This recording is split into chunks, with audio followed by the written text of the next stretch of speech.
China outsmarts America again. What's next?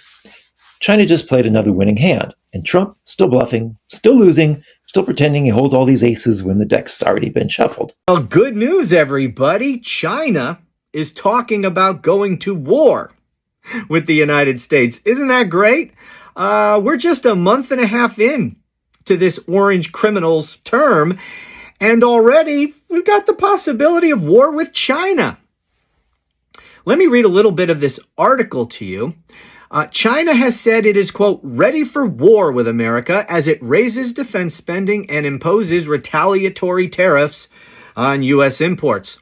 In a direct threat to the convicted felon Donald Trump, China's representatives in America said, quote, if war is what the U.S. wants, be it a tariff war, a trade war, or any other type of war, we're ready to fight until the end. Latest news out of China ahead of this weekend's U.S.-China trade talks is not looking good for the negotiations. China just dropped their trade report, and it's sending a very clear message, which is that they don't need the U.S. market as much as everyone had thought. According to the latest numbers, exports to the U.S. are down 21%, but total exports are actually up 8%. That means they've made up for the drop in U.S. demand with a surge in trade with Southeast Asia and Europe. This sets the stage for a showdown at this weekend's negotiations. Beijing could demand that the U.S. drop most, if not all, of the tariffs. Maybe they'll settle for the same 10% tariff that the U.K. agreed to, but I don't think that's going to fly with Washington. And, here's the real interesting twist. Many Chinese companies have actually set up shop in Southeast Asia nations, which is why you're seeing those trade numbers increase, because those countries are currently seeing a 90-day tariff pause. This could be the loophole that the U.S. might want to close. Gold's rally, stock market hesitation, and a weaker dollar suggest that investors aren't expecting much from this weekend's negotiations. And if they prove to be a disappointment, we can get ready for more selling pressure in the week ahead. Trump just posted on Truth Social claiming they had a very good meeting with China's counterparts in Switzerland. And according to them, many things were discussed and much was agreed to and great progress was made. That's actually false, and we know that because China just acknowledged in their own press release that nothing was agreed upon. No joint statement, no signed terms, no deliverables, just vague references to continued dialogue. And while the U.S. is pushing a narrative of progress, China is moving in the opposite direction. They've just announced tighter export controls targeting the United States specifically, restricting critical minerals and rare earths. Their state media has doubled down, signaling a hardened and defiant stance. Meanwhile, Scott Bessent and U.S. Trade Representative Jamieson Greer are holding off on releasing any official details until Monday. Not because they're finalizing an agreement, but because they're trying to pump the markets again with a carefully worded false narrative. It's about optics and not outcomes. This is not diplomacy. It's damage control designed for Wall Street, not Main Street. So, folks, there is no deal. China is digging in. And what we're being sold is just spin, dressed up as progress. So let's talk about something that's affecting millions of people right now, whether they realize it or not. The ongoing trade war between the United States and China. This isn't just about political spat between two world powers. It's a full-blown economic and social crisis, especially for the everyday American who's just trying to survive in a country where basic goods are getting more expensive day by day. Let's start with facts. The United States under Trump imposed massive tariffs on Chinese goods. In response, China slapped its own tariffs on US exports. And now what we are witnessing is a ripple effect that goes far beyond politics. It's hitting small businesses, working class families, and even middle class white Americans who once thought they were economically untouchable. One woman who owned 2 AC shops had to completely stop shipping to the US. Why? Because even though her products were handmade in Canada, the raw materials came from China. The Made in China label slapped her with up to 145% tariffs. So let me know if I'm wrong, but from what I'm getting of what happened with this trade deal with China today, is they pretty much said, fuck off, because you know what? They're not going to make a deal with that stupid orange. You know why? Because how can you trust him? He's a criminal. And he goes up, and then he's like, oh, I need to bring him back down. But China's like, no, we're not even going to let you bring him back down because you started this. So I'm pretty sure China is patient and they will wait until he's gone, whether it's 30 days, 2 years, or even 4 years, because Trump's not trustworthy and the Chinese government knows that. They won't make a deal with him at all, other than the United States will be fucked. Have fun with your small business. Let it go under. It's gonna go under. China didn't steal our jobs. We gave them away. American CEOs, they chased cheap labor. And China, well, they gave them the perfect setup. I mean, low wages, no regulations, no strings. It looked like a win until it wasn't. But you know what? Don't think China just got lucky. They planned this. I mean, they copied our tech. They undercut our prices. They locked down their own market and built a manufacturing empire while we hollowed out our middle class. Now, well, we're just trying to fight back with tariffs and trade restrictions and reshoring. But, some people say that's the problem, that we're just hurting ourselves. Hurting ourselves? I mean, compared to what? Just letting China win the whole thing? Yeah, greedy CEOs made it easy.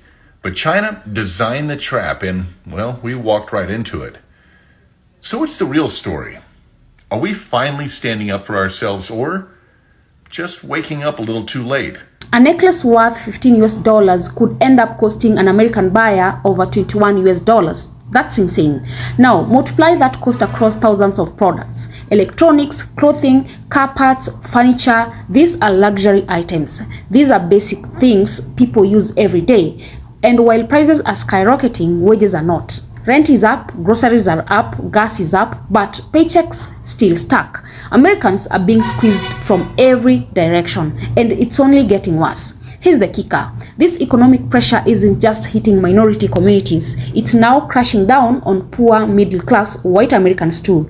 And for many of them, this is the first time they're feeling the heat in ways that black and brown communities have felt for decades. Mortgages are defaulting, savings are disappearing, people are packing up and leaving the US altogether.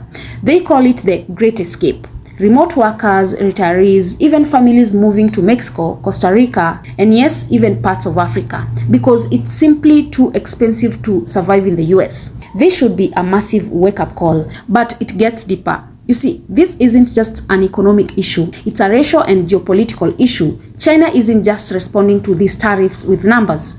They're sending a message, a very clear one. Their retaliation is seen by many as a direct warning to white America, not black America, not Latino America, but specifically white America. Why? Because China sees this trade war as more than just money. They see it as white America's last attempt to hold on to global dominance in a world that's rapidly changing. They're saying, adapt to the new world order or get left behind. That is a bold statement. It challenges the entire concept of white privilege and global Western superiority. China is investing in the global South.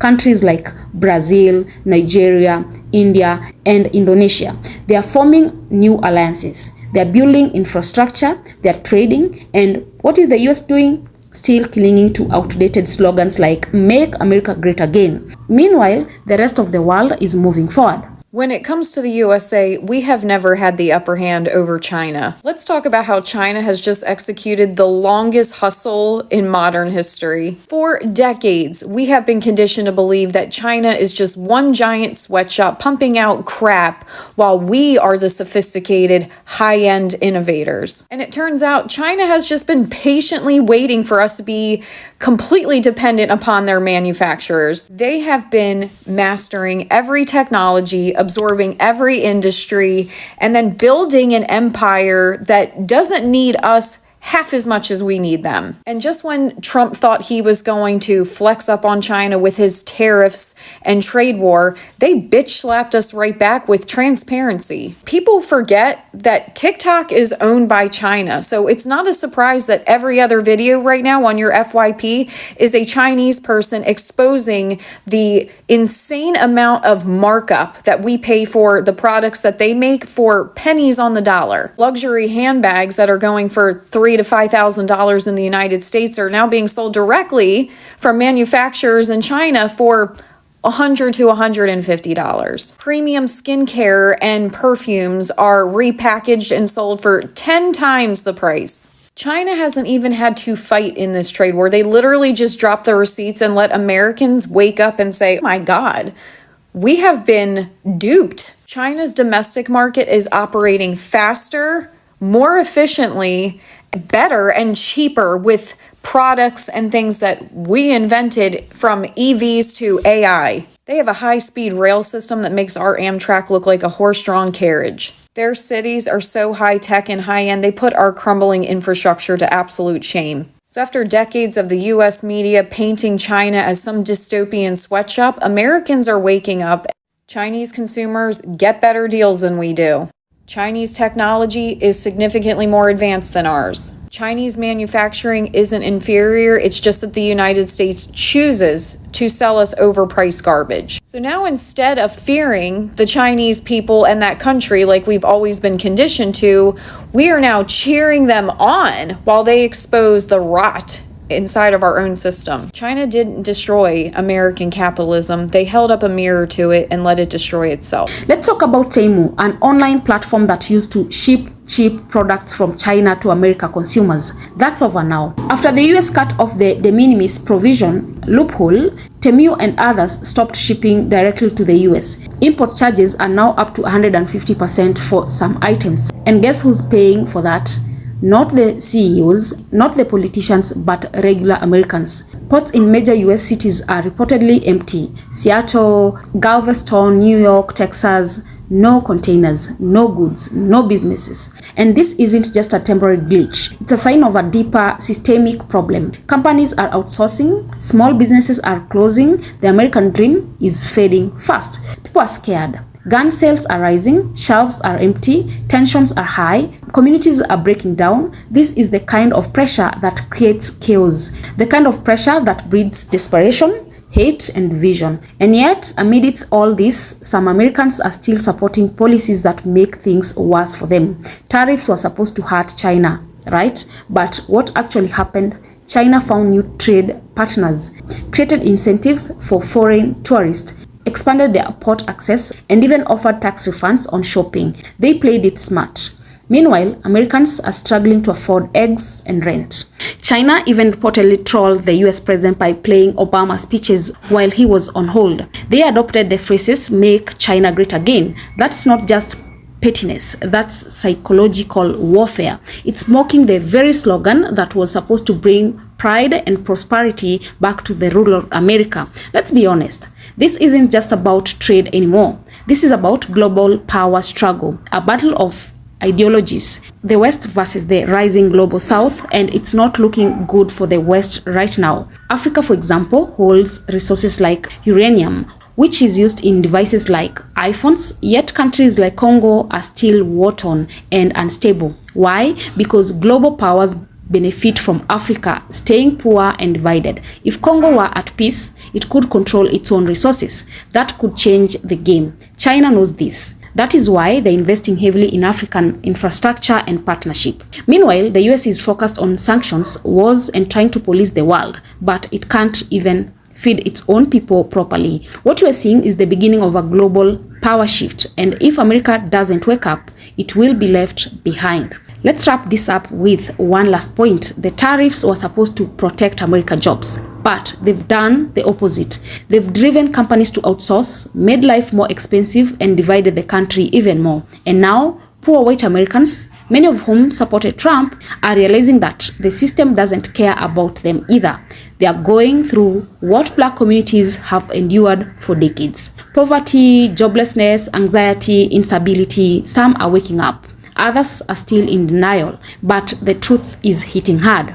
This trade war is exposing every racial divisions, political failures, economic fragility, and global shifts in power. And if Americans, especially white Americans, don't adapt to this new reality, they are going to get left behind. The world is changing, power is changing hands, and those who can't or won't see it are going to suffer the most. Anyway guys, drop a comment, let me know what your thoughts are, and also remember to subscribe, like, and share as well. And until next time, bye bye.